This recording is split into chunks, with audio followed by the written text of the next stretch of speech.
कार्तिक स्नान की कहानी। एक बुढ़िया थी जो 4 माह चातुर्मास में पुष्कर स्नान किया करती थी। उसके एक बेटा बहू थे। सास ने बहू को फलाहार बनाने को कहा तो बहू ने जमीन के पापड़े उखाड़ कर बांध दिए। माँ को पहुँचाने के लिए बेटा पुष्कर गया। रास्ते में माँ से बोला, माँ फलाहार कर ले। जहाँ पानी मिला वहीं माँ फलाहार करने बैठ गई तो पोपड़े फलाहार बन गए। पुष्कर में बेटा माँ के लिए झोपड़ी बनाकर सामान रख कर वापस अपने गांव आ गया। रात्रि के पहर में सावन मास आया और बोला, बुढ़िया दरवाज़ा खोल। तब बुढ़िया ने पूछा, तू कौन है? तो वो बोला, मैं सावन हूँ। बुढ़िया ने तुरंत झोपड़ी का दरवाज़ा खोल दिया। बुढ़िया ने सावन में महादेव जी का पूजन किया, बेलपत्र चढ़ाकर अभिषेक कर कीर्तन किया। जाते समय सावन ने बुढ़िया की झोपड़ी को एक लात मारी तो झोपड़ी की एक दीवार सोने की हो गई।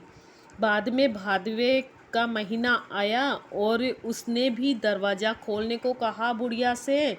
तो बुढ़िया ने दरवाज़ा खोला। सत्तू बना या कजरी तीज मनाई। भादवा भी जाते समय लात मार गया तो दूसरी दीवार हीरे की हो गई। फिर आसोज माह आया और उसने भी बुढ़िया को दरवाज़ा खोलने को कहा तो बुढ़िया ने दरवाज़ा खोला, तर्पण कर श्राद्ध मनाया, ब्राह्मण भोजन कराया। नवरात्रा में माँ दुर्गा की स्थापना की, दशहरा मनाया।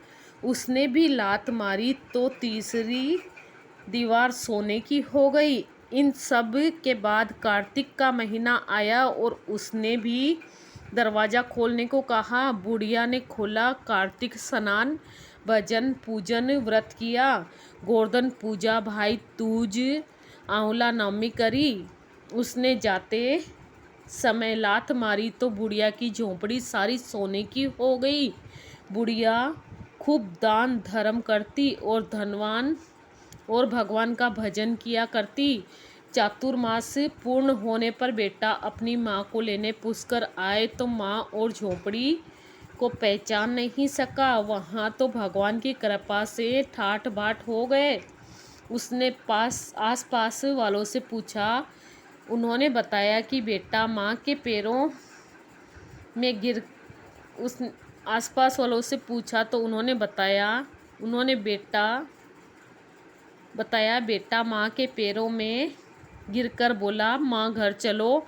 और वह सारा सामान गाड़ी में भर कर माँ को घर ले आया। सास के ठाट बाट देखकर बहू के मन में जलन पैदा हो गई और उसने भी अपनी माँ को 4 मास के पुष्कर स्नान के लिए छोड़कर आने को पति से कहा।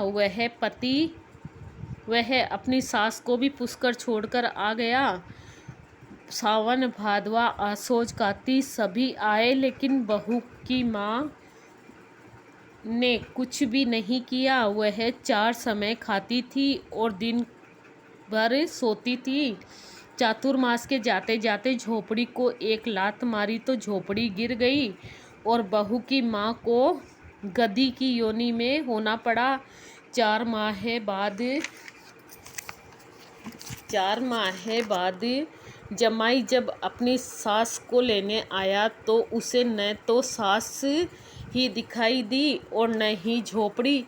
तब उसने आसपास वालों से पूछा तो उन्होंने बताया कि तेरी सास धर्म कर्म कुछ भी नहीं करती रहती थी, पूरे दिन भर खाती थी और सोती थी जिससे वो गधी हो गई।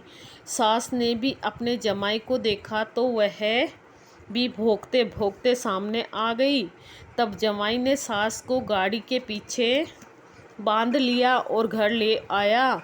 उसकी औरत ने पूछा कि मेरी माँ कहाँ है? तो उसने बताया कि गाड़ी के पीछे बंधी है। जिसकी जैसी करनी मेरी माँ भोली थी। तूने फलाहार की जगह जमीन के पोपड़े दिए तो वे भी फलाहार बन गए। तब उसकी औरत बोली, ब्राह्मण के पास चलकर पूछे कि मेरी माँ मनुष्य योनि में वापस कैसे आएगी।